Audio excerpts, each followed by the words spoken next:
رب نواز صاحب بہت شکریہ سر. 1965 کی جنگ کے حوالے سے، ان کی یادوں کے حوالے سے، ظاہر ہے وہ جذبہ، وہ 17 روزہ جنگ، کیا بتائیں گے سر؟ وہ یادیں ذرا تازہ کیجئے گا ہمارے ساتھ. جی بسم اللہ الرحمن الرحیم. 1965 کی جنگ میں میں بنیادی طور پہ I was لیفٹیننٹ جی اوکے. اور 1965 جی جی یہ ایک سال پہلے جی 1964 کے قریب یہ دشمن نے پہلے حملہ کیا تھا چھور، نیا چھور، کھوکھرا پار، یہ ایک علاقہ ہے رن کچھ کی طرف. جی تو وہاں سے لڑائی میں جو دشمن حملہ کر رہا تھا ہم نے اس کا سر کچلا تھا.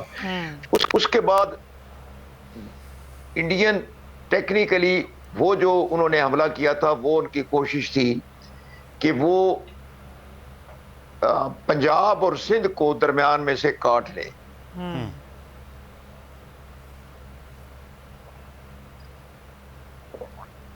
اس میں وہ ناکام ہوئے اور پھر سے کوٹلی سیکٹر میں حملہ کیا. تو میری ٹرانسفر ایز پرفارمنس جو کہ رن کچھ میں اچھی تھی جی تو I was posted to Azad Kashmir regiment. ٹھیک. وہاں پہ جو لڑائی ہے اس کا مختصر میں حوالہ بھی دے دوں گا، اس کی ایکسپلین کروں گا. جی جی اور اس کے بعد جو میں نے سبق سیکھے ہیں جو کہ میں کنوے کرنا چاہتا ہوں اگلی جنریشن کو کہ ناؤ آئی ہیو کراس 81 لیکن میرا اب بھی جوش و جذبہ الحمدللہ بالکل کوئی متاثر نہیں ہوا. اگر لڑائی چھڑتی ہے تو میں اب بھی بارڈر پہ جانے کو تیار ہوں زبردست. اور میں ینگ جنریشن کو گائیڈ کر سکتا ہوں کہ لڑائی کس طرح لڑی جانی چاہیے. تو کمنگ بیک ٹو جو میں نے لڑائی لڑی تھی 1965 بھی، یہ علاقہ کوٹلی سیکٹر ایک علاقہ ہے، تتا پانی کا علاقہ کہلاتا ہے. وہاں ایک دشمن کی پہاڑی تھی جس کا نام مال پوس تھا. یہ مقبوضہ کشمیر کے بارڈر کی طرف ہے، مقبوضہ کشمیر میں تھی. تو وہاں سے میکسیمم توپ خانے کا فائر، راکٹس لانچرز وہ بہت زیادہ نقصان کرتے تھے. اس کو میں نے درہ شیر خواہ کے راستے صرف ایک کمپنی کے ساتھ اس پہاڑی پہ میں نے قبضہ آکوپائی اس کو کر لیا. اور جو اصل چیز تھی وہ میں نے اتنی سمجھداری کے ساتھ اس کو ایک قلعہ نما بنا دیا کہ مقبوضہ کشمیر کے اندر ہوتے ہوئے دشمن بار بار حملے کرتا تھا اس پوسٹ پہ، لیکن وہ پوسٹ میں نے جانے نہیں دی. وہ پوسٹ کو جب میں ابتدائی طور پہ وہاں پہنچا ہوں تو وہاں پہ اس کے میں نے لیئرز بنا دی کہ اگر ایک لیئر اڑ بھی گئی تو اس کے اوپر دوسری لیئر ہے، اس کے اوپر تیسری.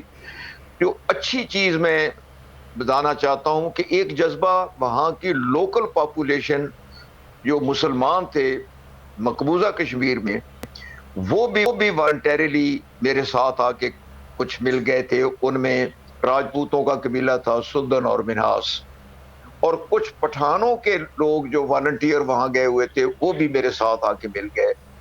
تو میرے پاس ایک معقول فورس بن گئی جو کہ ٹوٹل 150 آدمی کی میری فوج تھی. تو میں ہر رات ایک وہ سسٹم بنایا ہوا تھا بڑا کھانے کا جس میں میں لوگوں کو رکھ بھی لیتا تھا اور اپنے ساتھ ان کو ٹریننگ ہتھیار دے کر لڑائی میں حصہ لیتا تھا. ایک اور جو چیز میں بتانا چاہتا ہوں کہ یہ کہتے ہیں fools learn from their own experience, it is wiser to learn from the experience of others. بالکل صحیح. میں نے الحمدللہ اپنی فورس کو آرگنائز کرنے کے لیے ایک سسٹم بنایا کیونکہ یہ مقبوضہ علاقے میں ایمونیشن ختم ہو جاتا تھا. تو میں نے ان لوگوں کو جو مہاجر نکل رہے تھے ان کو ایڈوائز کیا کہ آپ اپنے سامان بچے آزاد کشمیر میں چھوڑ کر واپس آئیں, آپ کو دوبارہ اپنا سامان لے جائیں, میں آپ کی پروٹیکشن کروں گا. تو ساتھ ہی میں نے اپنی بٹالین کمانڈرز کو بتا دیا کہ جب یہ واپس آ رہے ہوں گے خالی ہاتھ بچے اور سامان آزاد کشمیر چھوڑنے کے بعد, ان کے ہاتھ میرا مزید اسلحہ اور راشن کا سامان بھجواتے رہیں. اس طرح میرا اسلحے کی سپلائی اور خوراک کی سپلائی وہ بھی میں نے بحال کر دی.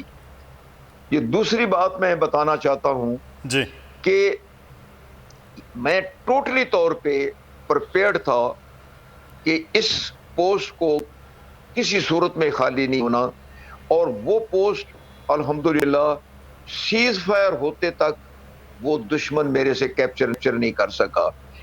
اس دوران میں جو حملے ہوتے رہے میں نے 12 انڈین آرمی کے زندہ سولجرز پکڑے تھے, اور اوورال جو ویپنز باقی وہ ویپنز اور لاشیں اٹھا کے لے گئے تھے 57 ویپنز ان کی ڈیڈ باڈی سے اٹھوا کر وہ بھی آزاد کشمیر کی طرف بھجوا دیے تھے.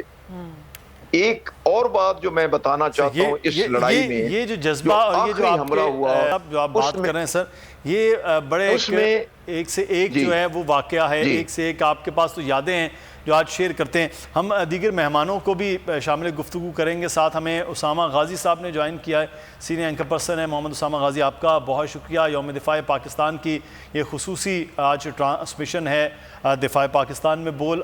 اسامہ غازی, آپ بحیثیت ایک نوجوان اور وہ بھی لاہور میں رہتے ہوئے, جس کے بارے میں تو شعراء نے کہا کہ خطہ لاہور تیرے جانثاروں کو سلام, جب یہ لاہور پر حملہ ہوا اور برکی پر میجر بھٹی ہوں, میجر بلوچ ہوں, انہوں نے پورے اس محاذ کو روکے رکھا ہوا. کیا جذبہ آج آپ دیکھتے ہیں 56 سال گزر جانے کے باوجود بھی آج کے نوجوان میں بھی ویسا ہی جذبہ ہے دفاع وطن کے لیے, چاہے وہ سویلین نوجوان ہو یا جو آج بھی برکی کے محاذ پر موجود ہو. تو یہ جو جذبہ ہے پاکستانیوں کا سب سے بڑی دولت تو یہ ہے اسامہ غازی.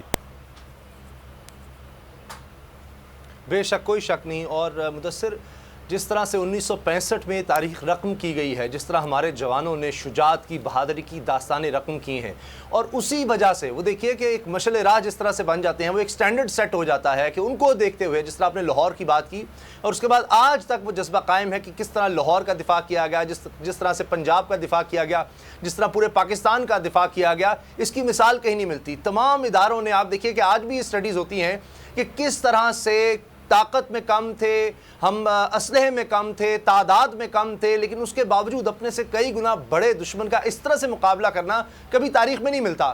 اور دوسری جنگ عظیم کے بعد ہم نے جو سب سے بڑی ٹینکوں کی جنگ دیکھی ہے وہ چونڈا کے محاذ پر دیکھی, اور اس کو پھر بین الاقوامی سطح پر چونڈا کو ٹینکوں کا قبرستان کہا گیا. کہ آپ دیکھیے کہ اسٹریٹجی بڑی اچھی نظر آتی تھی, اسی طرح سے کہ بھائی ایک زیادہ تعداد میں لوگوں کو لا کر ایک خاص جگہ متعین کر کے, چاہے وہ لاہور ہے چاہے سیالکوٹ کا علاقہ ہے, مختلف طریقوں سے وہاں پر اٹیک کیا جائے.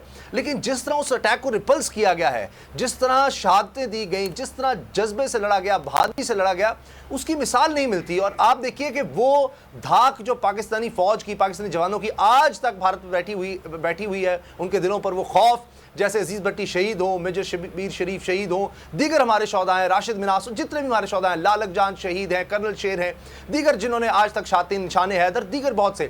تو آپ دیکھیے ابھی نندن کا جو آپ کو نظر آتا ہے, آج تک وہ جذبہ قائم ہے, اور آج تک دشمن جو ہے اس کے دانت کھٹے ہوتے رہتے ہیں. تو میں اپنے غازیوں کو, شہداء کو اس پر سلام پیش کرتا ہوں کہ ان کی وجہ سے آج ہم آزاد فضاؤں میں سانس لیتے ہیں. اور جس طرح ہمارا دین ہمیں سکھاتا ہے کہ تم رب کے شکر گزار اس وقت تک نہیں ہو سکتے جب تک کہ جس نے تم پر احسان کیا اس کے شکر گزار نہیں ہوتے. تو ہمیں آج کے دن اپنے شہداء کو, اپنے غازیوں کو, ان کے خاندانوں کو سلام پیش کرنا ہے, ان کا شکریہ ادا کرنا ہے کہ آج یہ وطن, یہ آزاد فضائیں ہمیں ان کی ان قربانیوں کی وجہ سے نصیب ہیں.